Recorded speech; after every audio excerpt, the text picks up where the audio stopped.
Last वाली video में हमने देखा था बाइनोमियल हीप में यूनियन ऑपरेशन कैसे परफॉर्म किया जाता है। आज की इस वीडियो में बाइनोमियल हीप में यूनियन ऑपरेशन के बाद हमने देखा था कि कैसे नोड को इंसर्ट किया जाता है एक बाइनोमियल हीप के अंदर, या फिर आप कह सकते हो कि कैसे एक बाइनोमियल हीप को क्रिएट किया जाता है। आज की इस वीडियो में हम देखेंगे, अगर आपके पास एक बाइनोमियल हीप दिया गया है, पहले से एक बाइनोमियल हीप मौजूद है आपके पास और उसमें से एक मिनिमम की को एक्सट्रैक्ट करना है, तो उस की को मिनिमम की को कैसे एक्सट्रैक्ट करते हैं ये हम देखने वाले हैं। तो एक एग्जांपल यहाँ पे मैंने लिया है, ये आपके पास एक बाइनोमियल हीप है और आप सभी लोगों को पता होगा बाइनोमियल हीप क्या होता है, बाइनोमियल ट्री का कलेक्शन होता है। तो यहाँ पे ये आपका क्या है B2 और ये आपका क्या है B3। तो B2 और B3 दो बाइनोमियल ट्री का कलेक्शन, ये आपका बाइनोमियल हीप है। इसमें से मुझे क्या करना है, सबसे मिनिमम नोड को एक्सट्रैक्ट करना है। अब एक बात जरा ध्यान से सोचिए आप, सबसे मिनिमम नोड अगर मुझे एक्सट्रैक्ट करनी है तो वो मुझे कहाँ मिलेगी, वो जो मिनिमम नोड है वो मुझे मिलेगी कहाँ, वो मुझे मिलेगी इस रूट लिस्ट में। रूट लिस्ट बोले तो ये जो पेरेंट नोड है 5, 1 और भी अगर यहाँ पे होती तो वो सब रूट लिस्ट के अंदर आती हैं। तो क्योंकि हमें पता है कोई भी बाइनोमियल ट्री जो है इस हीप के अंदर वो मिन हीप की प्रॉपर्टी को फॉलो करेगा। किसकी को? मिन हीप। मतलब कि 5 से जितने भी बड़े नोड होंगे वो सब इसके नीचे होंगे, 1 से जितने भी बड़े नोड होंगे वो सब इसके नीचे होंगे। इस चीज को तो आप समझ पा रहे होंगे ना। तो सबसे छोटा जो नोड होगा वो हमें इस रूट लिस्ट में मिलेगा। मतलब केवल हमें इस रूट लिस्ट को ही सर्च करने की नीड है। हमें किसको केवल सर्च करना है? इस रूट लिस्ट को। तो अब आप ध्यान से देखिए, इस रूट लिस्ट को जब आप सर्च करोगे तो इसमें केवल दो ही पेरेंट नोड है, एक 5 और एक आपका 1। इसका मतलब मेरे को 1 को क्या करना है, एक्सट्रैक्ट करना है। क्या प्रोसीजर रहेगा वो हम देखते हैं। लेट्स से इस 1 को मैंने क्या करना है, एक्सट्रैक्ट करना है, मींस डिलीट करना है। मैंने इसको डिलीट कर दिया। जब मैं इसको डिलीट करूंगा तो होगा क्या, जब मैं इसको डिलीट करूंगा तो देखो यहाँ पे ध्यान से देखना, ये बहुत इंपॉर्टेंट है। इसके बाद ये जो देखो जो 1 था उसका सबसे पहला जो चाइल्ड नोड था वो 11 था। ये अपने आप में बी नोड बाइनोमियल ट्री बन जाएगा और ये अपने आप को यहाँ पे प्लेस कर लेगा। ये जो 6 है यहाँ पे 8 और आएगा यहाँ पे, ये मैं यहाँ पे ये भूल गया। ओके ठीक है। तो ये जो 1 था, 1 के यहाँ पे 3 चिल्ड्रन थे, 11 और यहाँ पे 6 और इधर आपका 2। तो जब मैंने यहाँ से 1 को हटाया तो ये जो 3 है ना, ये अपने आप को ऐसे स्वैप करेंगे। स्वैप मतलब अपने आप को ऐसे रिवर्स करेंगे और अपने आप में एक नया बाइनोमियल हीप बना देंगे। तो देखो 11 ने अपने आप में एक बाइनोमियल ट्री बना दिया बी नोड। उसके बाद 6 और 8 यहाँ पे आ गया एंड देन ये जो 2, 4, 7, 17 है वो यहाँ पे आ गया। इसका मतलब क्या हुआ कि इन सभी जो आपके नोड थे, इन सभी नोड ने एक H dash binomial heap create कर दिया। सिंपल सी बात यहाँ तक समझ में आई होगी। ठीक है, अब ध्यान से देखिए, अब आपके पास एक एच है और एक ये नया एच डैश है। मैंने यहाँ पे इन दोनों में क्या लगाया, यूनियन ऑपरेशन परफॉर्म किया है। अब आपको पता होगा यूनियन ऑपरेशन में कैसे क्या क्या केसेस होते हैं और कैसे उन केसेस को हम एग्जीक्यूट करते हैं, क्या क्या उन केसेस में हमें करना पड़ता है। ये सारी बातें मैंने यूनियन ऑपरेशन वाली वीडियो में करी है। अगर आपने वो नहीं देखी तो आप जाके देख सकते हो। ठीक है, तो सबसे पहले मैंने यहाँ पे क्या किया, सिंपल एच को और एच डैश को हमें क्या करना है, यूनियन करना है। तो हमने क्या करना है, इनका यूनियन कर दिया। सिंपल 11 जो था बी नोड वो मैंने यहाँ पे लिख लिया और आपका देखो ये बी नोड है क्योंकि इसमें एक नोड है। B2 मतलब ये आपका क्या है B1 क्योंकि इसमें दो नोड है, तो मैंने इसको यहाँ पे लिख लिया।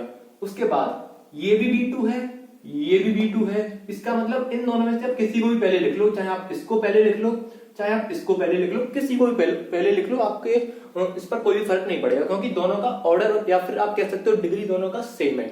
ओके, अब मुझे क्या करना है सर, यहाँ पे क्या आप चेक करिए क्या ये बाइनोमियल हीप की प्रॉपर्टी को फॉलो कर रहा है। देखते हैं सर, ये आपका क्या है, बी नोड है, ये आपका क्या है B1 है, ये आपका क्या है B2 है, ये भी आपका क्या है B2। इसका मतलब क्या हुआ कि सर बाइनोमियल हीप के अंदर कोई भी बाइनोमियल ट्री जो है वो रिपीट नहीं हो सकता है। रिपीट नहीं हो सकता मतलब सर ये B2 तो रिपीट हो गए। इसका मतलब हमें क्या करना पड़ेगा, जो यूनियन ऑपरेशन में हमने 3 केसेस को पढ़ा था, जो 3 केसेस आपने पढ़े थे, अगर आपने नहीं पढ़े तो आप जाके पढ़ सकते हो वहां से, उनको यहाँ पे हम फॉलो करेंगे। तो उनको कैसे फॉलो करते हैं वो मैं आपको बता देता हूं। सबसे पहले हम क्या करेंगे, इसको x मानेंगे, इसको नेक्स्ट ऑफ x मानेंगे, इसको sibling of next of x मानेंगे। चेक करेंगे क्या इन दोनों की डिग्री इक्वल है। इन दोनों की डिग्री इक्वल नहीं है तो हम क्या करते हैं, हमेशा केस नंबर 1 क्या कहता है, अगर degree of x is not equal two degree of next of x तो इस x को शिफ्ट करो, नेक्स्ट ऑफ x को शिफ्ट करो, sibling of next of x को शिफ्ट करो। तो कुछ इस तरह से यहाँ पे x, यहाँ पे नेक्स्ट ऑफ x, यहाँ पे sibling of next of x। Okay, उसके बाद फिर से चेक करो क्या degree of x that is 1 क्या degree of next of x के इक्वल है, दैट इज 2। इसका डिग्री क्या है 2। सर इक्वल नहीं है, फिर से क्या करना पड़ेगा, हमें शिफ्ट करना पड़ेगा। शिफ्ट करो फिर से इनको, तो ये आपका x हो जाएगा, ये नेक्स्ट ऑफ x हो जाएगा, और इधर आपका sibling of next of x हो जाएगा। अब चेक करो क्या degree of x is equal two degree of next of x है। हाँ जी सर, इन दोनों की डिग्री इक्वल है, but sibling of next of x तो है ही नहीं, इसका मतलब हम उसको नॉट इक्वल मान लेंगे। तो ये आपका कौन सा केस था, ये आपका केस नंबर 2 था। ठीक है सर, इस केस नंबर 2 में हम करते क्या है, सिंपल हमें क्या करना पड़ता है, अगर दोनों की डिग्री इक्वल है, किसकी, x की और नेक्स्ट ऑफ x की, तो हम इन दोनों को क्या कर देते हैं, मर्ज कर देते हैं, इन दोनों को मर्ज कर देंगे। मर्ज करेंगे तो क्या होगा, सिंपल भाई एक मिन हीप बनाना है हमें, तो इसको मैं मिन हीप बना देता हूं इसका, और इसको मैं यहां पे बना देता हूं। ठीक है, यहां पे बना देता हूं, यहां पर, तो सिंपल क्या हो जाएगा आपका, यहाँ पे 11 एंड देन इधर 6, इधर आपका 8 हो जाएगा। अब देखो ध्यान से, 2 पेरेंट बनेगा या 5 पेरेंट बनेगा, सर 2 पेरेंट बनेगा, क्योंकि सर मिन हीप है, तो यहाँ पे 2 को पेरेंट बना दो, और इधर 7, इधर आपका 4, इधर आपका 17, और इधर आपका इधर 5 इधर ऐड हो जाएगा, 20, इधर आपका 10 हो जाएगा ये, और इधर आपका 15 हो जाएगा। एक बार मैं चेक कर लेता हूँ एज इट इज है क्या, 4 7 7 4 17 20 10 15। ओके, तो ये था आपका बायनोमियल हीप का एक्सट्रैक्ट मिन ऑपरेशन। किस तरह से आप जो है यहाँ पर सबसे पहले आपने देखा कि 1 जो नोड था आपका सबसे छोटा था, उसको हमने कैसे एक्सट्रैक्ट किया वो हमने यहाँ पे देखा। सो आपको ये एक्सट्रैक्ट मिन ऑपरेशन समझ में आया होगा। अब हम बढ़ते हैं एक नए ऑपरेशन की तरफ जिसका नाम है डिक्रीज की ऑपरेशन। डिक्रीज की ऑपरेशन क्या कहता है, इसको मैं आपको एक एग्जांपल से समझाता हूं। अब मैं इसको यहां से हटा देता हूं। ओके, देखो डिक्रीज की ऑपरेशन क्या कहता है। लेट्स से आपके पास एक बायनोमियल हीप दे के रखा है, ध्यान से समझना। ये आपके पास एक बायनोमियल हीप दे के रखा है जिसका नाम मैंने h ले लिया है। आपको क्या करना है, किसी भी पर्टिकुलर की को, आपका मन करे उस की को आप उठा लो, चाहे इसको उठाओ चाहे इसको उठाओ, किसी को भी उठा लो। आपको क्या करना है, उसको डिक्रीज करना है। डिक्रीज बोले तो जैसे कि आपने यहाँ पे देखा 15 है, लेट्स से आपके पास 15 है, आपको इस 15 को क्या करना है, डिक्रीज करके 1 बनाना है। मतलब कि इस 15 की जगह मैं क्या रख दूं, 1 रख दूं। जो यहाँ पे 15 था उसको मैंने क्या बना दिया, 1 बना दिया। ये बोलता है डिक्रीज की ऑपरेशन। अच्छा, क्या बस इतना ही है, नहीं।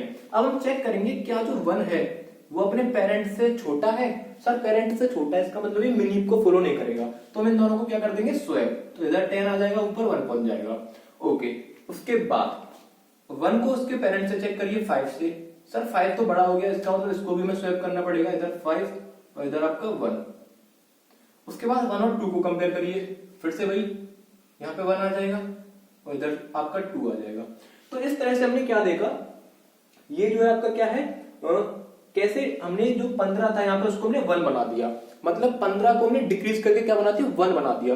तो हमने 2 ऑपरेशन को देखा, एक्सट्रैक्ट मिन ऑपरेशन देखा, डिक्रीज की ऑपरेशन देखा। एक्सट्रैक्ट मिन ऑपरेशन और डिक्रीज की ऑपरेशन हमने क्यों देखा, इसका बहुत ज्यादा बड़ा रोल है किसके अंदर, किसी भी नोड को डिलीट करने के अंदर। मतलब कि अगर आपको इस बायनोमियल हीप से किसी पर्टिकुलर नोड को डिलीट करना है, तो आपको 2 ऑपरेशन आपको आने चाहिए। पहला ऑपरेशन एक्सट्रैक्ट मिन ऑपरेशन आपको आना चाहिए, दूसरा ऑपरेशन आपका डिक्रीज की ऑपरेशन आना चाहिए। तो अब देखते हैं कैसे इस बायनोमियल हीप से किसी भी नोड को डिलीट करेंगे। ठीक है, तो बिना किसी देरी के देखते हैं यहाँ पे। ओके, लेट्स से मेरे को इस 17 को डिलीट करना है। Suppose I want to delete this 17। ठीक है, डिलीट 17।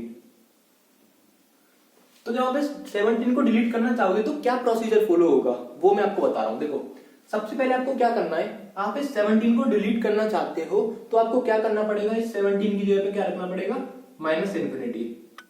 अगर आप इस 17 को डिलीट करना चाहते हो तो सबसे पहले आपको -∞ यहाँ पे रखना है। -∞ रखने के बाद एक तरह से आप ये सोचिए, अभी हमने कुछ सेकंड्स पहले हमने क्या देखा था, हीप डिक्रीज की ऑपरेशन। क्या देखा था हमने, हीप डिक्रीज की ऑपरेशन देखा था। इस ऑपरेशन में हम कर क्या रहे थे, किसी भी नोड की वैल्यू को डिक्रीज कर रहे थे। जैसे कि हमने यहाँ पे 15 यहाँ पे रखा था, 15 की वैल्यू को हमने 1 से डिक्रीज किया। यहाँ पे हम क्या कर रहे हैं, इस वाले नोड को मैं डिलीट करना चाहता हूं, तो डिलीट करने से पहले मुझे यहाँ पे इसको -∞ से डिक्रीज करना पड़ेगा। तो मैंने यहाँ पे -∞ रख दिया। उसके बाद मुझे क्या करना पड़ेगा, इसको इसके पेरेंट से कंपेयर करना पड़ेगा। तो यहाँ पे माइनस इन्फिनिटी आ जाएगा और यहाँ पे आपका 4 आ जाएगा। ओके, माइनस इन्फिनिटी को 1 से कंपेयर करेंगे तो माइनस इन्फिनिटी ऊपर पहुंच जाएगा, उसके बाद आपका 1 जो है यहाँ पर आ जाएगा। ठीक है, अब क्योंकि हमने क्या देखा, हीप डिक्रीज की ऑपरेशन, तो हमने हीप को डिक्रीज करके इस वाली नोड को हमने माइनस इन्फिनिटी से डिक्रीज कर दिया, इसके बाद इसको हमने इसके पेरेंट से कंपेयर किया और फिर ऐसे करके हम इसको यहाँ पे ले आए। तो पहला ऑपरेशन यहाँ पे डिलीशन में कौन सा काम आया, हीप डिक्रीज की ऑपरेशन। दूसरा ऑपरेशन यहाँ पे काम आएगा वो पता है क्या है, एक्सट्रैक्ट मिन ऑपरेशन। एक्सट्रैक्ट मिन ऑपरेशन अब यहाँ पे काम आने वाला है। अब देखिए ध्यान से, अब हमें इस माइनस इन्फिनिटी को यहाँ से हटाना है क्योंकि हम डिलीट ऑपरेशन देख रहे हैं। तो हम इस माइनस इन्फिनिटी को जब मैं यहाँ से हटाऊंगा तो क्या होगा, कुछ इस तरह से यहाँ पे ये माइनस इन्फिनिटी हट जाएगा। अब माइनस इन्फिनिटी हट जाएगा तो फिर से क्या होगा, ये 7 अपने आप पे यहाँ पे आ जाएगा। और देखो ऐसे करके आपको दिखा देता हूँ, यहाँ पे मैं आपको दिखा देता हूँ। देखो यहाँ पे 7, उसके बाद 1 and 4, उसके बाद इधर 2, 25 एंड दिस इज 10। तो ये अपने आप में एक नया एच डैश बन जाएगा, ये अपने आप में क्या बन गया, नया एच डैश बन गया। अब फिर से मुझे क्या करना पड़ेगा, इन दोनों का यूनियन ऑपरेशन परफॉर्म करना पड़ेगा। तो करते हैं यूनियन ऑपरेशन, यहाँ पे 11, उसके बाद इधर मैं 7 ले लेता हूं, इसके बाद 6 और 8 आ जाएगा आपका, एंड देन 1 and 4 आ जाएगा। तो ये दोनों हो गए, ये हो गए, लास्ट बचा आपका 2, 25 एंड आपका 10। अब देखते हैं क्या ये बाइनोमियल हीप की प्रॉपर्टी को फॉलो कर रहा है, नहीं। क्यों नहीं कर रहा है, क्योंकि देखो यहाँ पे ये बी नोड है, ये भी बी नोड है। तो चलो इसको x मान लेते हैं, इसको नेक्स्ट ऑफ x, इसको sibling of next of x। Check करिए क्या इन दोनों की डिग्री इक्वल है, हाँ सर इक्वल है। इसकी नॉट इक्वल है मतलब दोनों को मर्ज कर देते हैं। जब हम इसको मर्ज करेंगे तो क्या होगा, जब हम इसको मर्ज करेंगे तो 11 इसका चाइल्ड बन जाएगा, 11 बिकम्स द चाइल्ड ऑफ 7। ठीक है, तो ये आपका नया h आ जाएगा। अभी चेक करिए क्या ये बाइनोमियल हीप की प्रॉपर्टी को फॉलो कर रहा है, नहीं कर रहा, क्योंकि सर ये भी इक्वल, ये भी इक्वल, ये भी इक्वल, मतलब कि x next of x sibling of next of x तीनों इक्वल है। तो क्या करते हैं, हमेशा इनको शिफ्ट कर देते हैं। अब x ये नहीं रहेगा, ये हो जाएगा x, और नेक्स्ट ऑफ x अब आपका ये हो जाएगा, ये आपका हो जाएगा sibling of next of x। अब क्या करेंगे, फिर से चेक करो, दोनों की डिग्री इक्वल है, हाँ। इसकी डिग्री नहीं इक्वल है इन दोनों के, इसका मतलब मर्ज कर देंगे। मर्ज कैसे करेंगे, मिन हीप बना देंगे। मिन हीप बनाएंगे तो देखो 1 पेरेंट बन जाएगा, 6 इधर और 8 इधर ऐड हो जाएगा और ये यहां से हट जाएगा। अभी हम चेक करते हैं क्या ये मिन हीप की प्रॉपर्टी को फॉलो कर रहा है, नहीं कर रहा। तो फिर से इसको x मान लो, इसको नेक्स्ट ऑफ x मान लो, और यहाँ पे sibling of next of x मान लो। ठीक है, दोनों को चेक करिए, डिग्री सेम है और sibling of next of x तो है ही नहीं, तो ये नॉट इक्वल माना जाएगा, ये दोनों इक्वल है। फिर से यहाँ पे क्या होगा, मर्ज ऑपरेशन लगेगा। तो मर्ज जब यहाँ पे हम करेंगे तो क्या करेंगे, इस 2 को यहाँ पे लेफ्ट में ऐड कर देंगे। तो कुछ इस तरह से देखो 2 एंड देन इधर 20, और ये आपका 5 इधर ऐड हो जाएगा और इधर आपका 10 ऐड हो जाएगा। ठीक है, तो इसको यहाँ से हटा देंगे। तो इस तरह से आपका क्या है, यहाँ पे डिलीट ऑपरेशन परफॉर्म हो गया। तो हमने आज की स्टूडियो में 3 ऑपरेशंस को देखा। पहला एक्सट्रैक्ट मिन ऑपरेशन देखा, दूसरा हमने डिक्रीज की ऑपरेशन देखा, और तीसरा हमने डिलीशन ऑपरेशन देखा। डिलीशन ऑपरेशन को पढ़ने के लिए हमने पहले दोनों ऑपरेशन को पढ़ा कि कैसे एक्सट्रैक्ट मिन करते हैं और कैसे किसी नोड को डिक्रीज करते हैं। आई होप आपको ये वीडियो अच्छी लगी होगी। अगर वीडियो अच्छी लगी हो तो प्लीज वीडियो को लाइक कर देना। मिलते हैं नेक्स्ट वीडियो में, तब तक के लिए टाटा बाय बाय।